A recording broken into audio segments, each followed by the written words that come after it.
Farmer suicide in India is a long-running agricultural crisis driven by economic distress, environmental instability, and social pressure. Since the 1990s, hundreds of thousands of farmers have died by suicide, especially in cotton-growing regions like Maharashtra, Karnataka, Andhra Pradesh, and Telangana. Historically, India's farmers shifted from traditional seeds to high-yield hybrid and Bt cotton seeds, which were marketed as more productive but required expensive fertilizers, pesticides, and irrigation. At the same time, globalization exposed farmers to volatile international markets, while government support systems failed to keep up. This crisis matters because it reveals how economic policy, climate change, and global trade can directly impact human lives. It is one of the clearest examples of how the human-environment relationship can become a life-or-death struggle. Now, ESPN impacts: economic, social, political, and natural. Economic impacts. Farmers take loans from banks and private money lenders, trapping them in debt cycles. Input costs for seeds, fertilizer, and pesticides rise while crop prices stay low. Crop failures from droughts, floods, and pests lead to bankruptcy. Regions like Maharashtra and Karnataka have suicide rates 2.5 times the national average. Social impacts. Families lose their primary breadwinner, pushing households into poverty. Rural communities experience trauma, migration, and declining stability. Social inequalities like caste, land size, and landlessness increase vulnerability. Political impacts. Government policies like loan waivers and MSP are criticized as ineffective. Farmer protests have increased since the 1990s, including the massive 2020 to 2021 protests. Some activists call the crisis state-sanctioned due to policy failures. Natural impacts. Climate change intensifies droughts, erratic monsoons, and crop failures. Soil degradation and groundwater depletion from chemical-intensive farming reduce yields. Rain-fed regions like Vidarbha and Marathwada are especially vulnerable.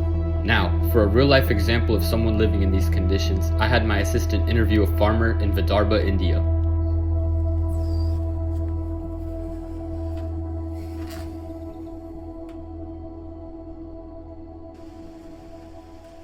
Thank you for speaking with us today. Can you tell us more about your farm?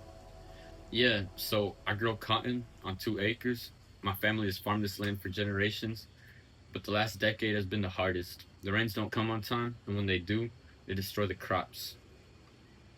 Why do so many farmers take out loans?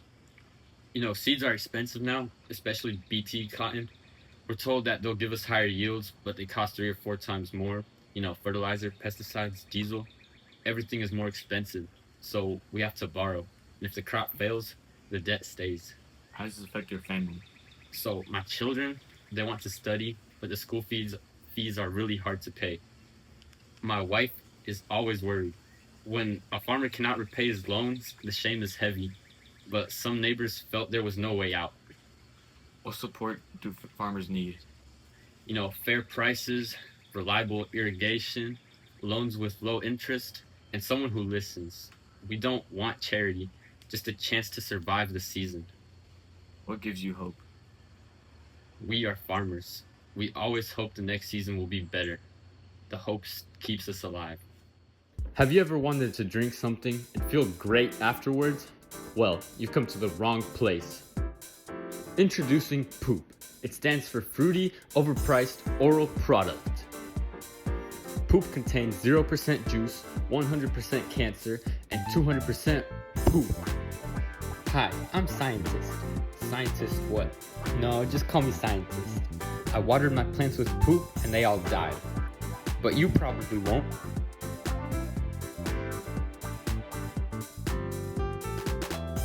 See, he's still moving.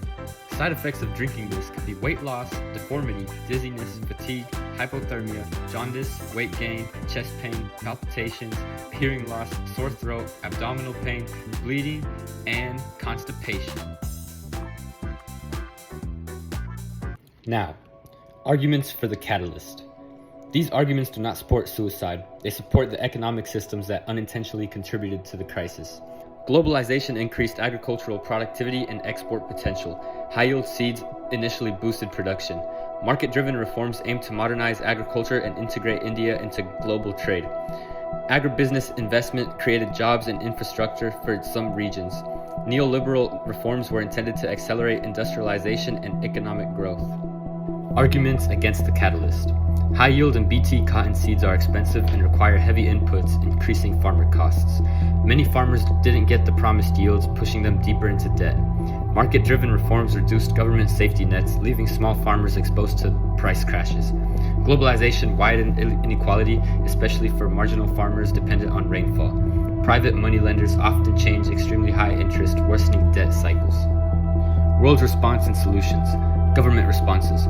Loan waivers and MSP programs offer temporary relief but don't fix structural issues. Compensation programs exist, but many families struggle to access them. Investments in irrigation and infrastructure have helped reduce suicides in some regions. NGO and community responses.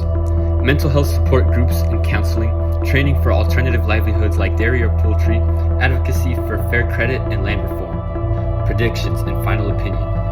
Climate change will keep increasing risk without major adaptation. Suicide rates may stay high unless credit, irrigation, and MSP systems improve. Technology could reduce uncertainty, and mental health support will become more central to rural policy. Farmer suicide in India is a systematic issue rooted in economics, climate, and policy failures. Long-term reforms, not short-term fixes, are essential. Farmers need stable prices, reliable irrigation, fair credit, and mental health support to break the cycle. Alright, enough yapping. Enjoy the rest.